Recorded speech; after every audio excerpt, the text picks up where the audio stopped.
Depuis plusieurs semaines, quelque chose d'étrange se joue dans le silence du cosmos. Un objet, venu d'un autre système stellaire, traverse notre espace avec une précision presque insolente. Il ne suit pas les règles auxquelles nous sommes habitués. Il ne réagit pas comme une comète ordinaire. Et il ne cesse de surprendre ceux qui, nuit après nuit, l'observe depuis les observatoires du monde entier. Son nom, 3ATA, le troisième objet interstellaire jamais détecté dans notre système solaire. Un visiteur ou peut-être quelque chose d'autre. Le 16 novembre, une nouvelle image a été publiée, pas par un satellite ni un observatoire de grande puissance, mais par un astronome amateur japonais assis derrière un télescope modeste, patient, silencieux. Au moment où le monde dormait, il a capturé une série de photographies, 24 poses d'une minute, et pourtant, cette simple image a produit l'équivalent d'un tremblement subtil dans la communauté scientifique. La queue ionique de 3i apparaît plus longue, plus nette, plus structurée. On y voit des filaments, comme des fils de lumière étirés dans le vide. Des lignes trop fines, trop droites, trop régulières pour n'être que le résultat d'une désintégration chaotique. Ce n'est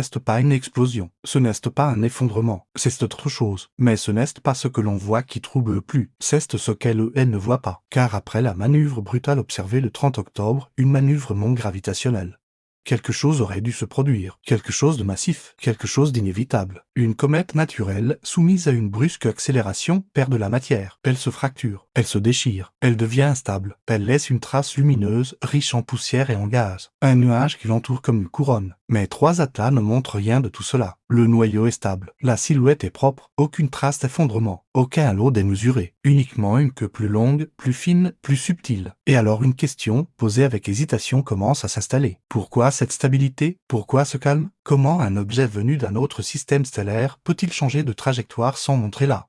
Moindre blessure, ce que nous observons ne correspond plus au modèle naturel. Pas vraiment, pas complètement. La queue, elle aussi, se comporte d'une manière singulière. Elle ne se disperse pas comme une poussière poussée par le vent solaire. Elle ne se dilue pas. Au contraire, elle se structure en lignes fines. On dirait des veines, des canaux, des directions. Comme si la matière ne s'échappait pas partout mais seulement à certains endroits choisis. Et ce phénomène, presque géométrique, n'a rien de commun avec les comètes classiques. Car une comète n'a ni intention ni symétrie. Elle ne choisit pas où elle s'effrite. Elle subit. Elle se désagrège comme elle peut, où elle peut. Mais ici ce n'est pas le cas. Encore plus étrange, le noyau s'assombrit légèrement, tandis que la queue devient plus brillante. Un renversement total des lois habituelles. Dans la physique cométaire, la luminosité du noyau et de la queue évoluent ensemble. Jamais l'un ne s'efface pendant que l'autre s'affirme. Alors que se passe-t-il réellement? Où va 3ATA? Et que cherche-t-il à nous montrer? Les jours qui ont suivi l'image du 16 novembre ont apporté encore plus de perplexité. Les observatoires ont détecté des variations dans la queue, des pulsations, des hausses et des baisses soudaines, comme des battements, des respirations. Le vent solaire ne produit pas ce genre de fluctuations. Il est stable, prévisible, régulier. Ces pulsations viennent donc de l'intérieur de l'objet, d'un rythme propre, d'une dynamique intérieure. Et là encore, la question revient. Une question que personne n'ose vraiment formuler. Et si 3ATA n'était pas une simple comète? Et si ce que nous appelons objet cachait quelque chose de plus complexe, quelque chose de construit, de contrôlé? Bien sûr, il serait absurde d'affirmer quoi que ce soit. Il serait irresponsable de crier à l'artificialité. Mais l'hypothèse naturelle, elle, commence à perdre du terrain. Parce que le comportement observé ne colle plus. Parce que les modèles théoriques échouent. Parce que l'objet semble résister. Après le périhélie, une comète devrait exploser. Ou au moins s'effriter. Même Oumuamua, le premier objet interstellaire découvert,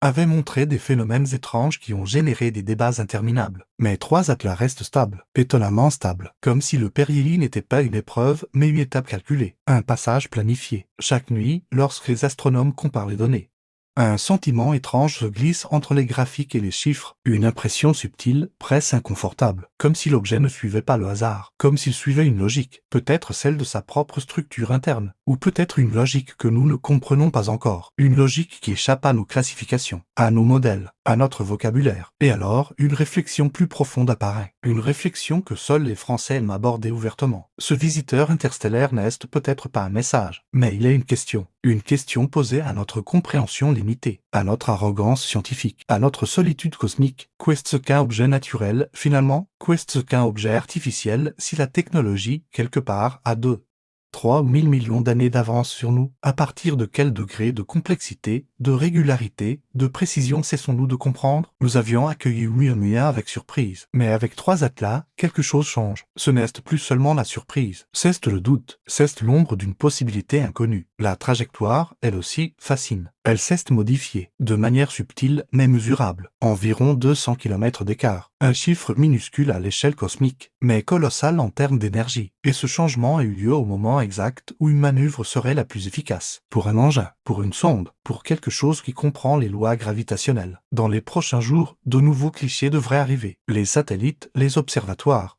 Les instruments sensibles pointent leurs objectifs vers cet objet qui semble se moquer de nos attentes, et les scientifiques attendent avec une tension presque palpable. Car si l'image du 16 novembre est déjà si troublante, qu'en sera-t-il de celle qui arrive? Dans un mois, le 19 décembre, 3i Atlas sera au plus proche de la Terre, et ce rapprochement pourrait nous offrir un spectacle unique, ou une réponse, ou peut-être une nouvelle énigme. Mais une chose est certaine, cet objet n'est pas venu par hasard, il n'est pas passé inaperçu. Il nous oblige à regarder, à analyser, à douter, à contempler. Il nous place face à l'immensité, face à notre ignorance, face à l'inconnu. Dans ce silence cosmique, 3i Atlas trace sa route, sans s'expliquer, sans s'excuser, sans ralentir. Et nous, depuis notre petit monde bleu, nous ne pouvons qu'observer. Observer, essayer de comprendre ce que ce visiteur venu d'ailleurs tente de nous dire, ou de nous rappeler. Peut-être que l'univers n'est pas vide, peut-être qu'il n'a jamais été silencieux, peut-être que ce que nous appelons comète n'est qu'un masque, une façade.